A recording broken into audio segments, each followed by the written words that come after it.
Berita selanjutnya, Saudara, Gubernur Jawa Tengah Ganjar Pranowo sedang mengkaji penetapan upah minimum provinsi 2022 dengan formula UMP ganda.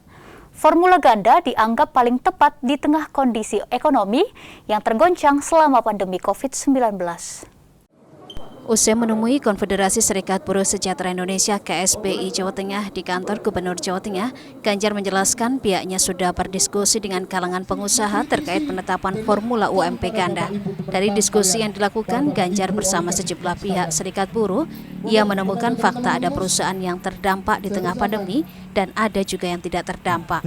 Jika UMP dipukul rata, pasti ada perusahaan yang kuat dan tidak kuat, sehingga masih dilakukan kajian. Yakni bagi perusahaan yang terdampak ditetapkan aturan UMP sesuai formula PP, namun bagi perusahaan yang tidak terdampak bisa meningkatkan upah jauh lebih tinggi.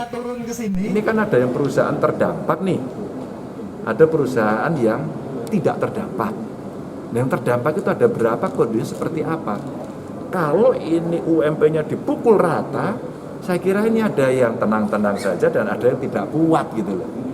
Mungkin nggak kita membuat formula semacam UMP-nya ganda. Jadi mereka yang kena itu kemudian diterapkan aturan yang mungkin menggunakan formula PP, tapi yang lain dan punya kemampuan kenapa kemudian tidak bisa meningkatkan jauh lebih tinggi. Sehingga dapat kan dua-duanya. Yang terakhir juga saya sampaikan kemarin saya ngomong sama pengusaha-pengusaha, ternyata pengusaha yang mampu dan mau menaikkan tinggi juga ada. Sementara itu, Sekretaris Korwil KSBSI Jawa Tengah Toto Susilo mengatakan pihaknya sepakat dengan penetapan UMP ganda. Menurut mereka tidak semua perusahaan mengalami kerugian saat pandemi terjadi. Bahwa ada beberapa perusahaan yang kena dampak, ada juga perusahaan yang tidak kena dampak.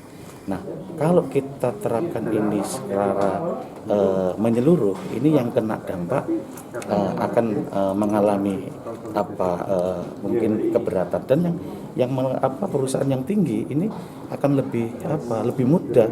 Artinya inilah fungsinya upah sektoral supaya yang mampu memberikan upah lebih tinggi dari UMK.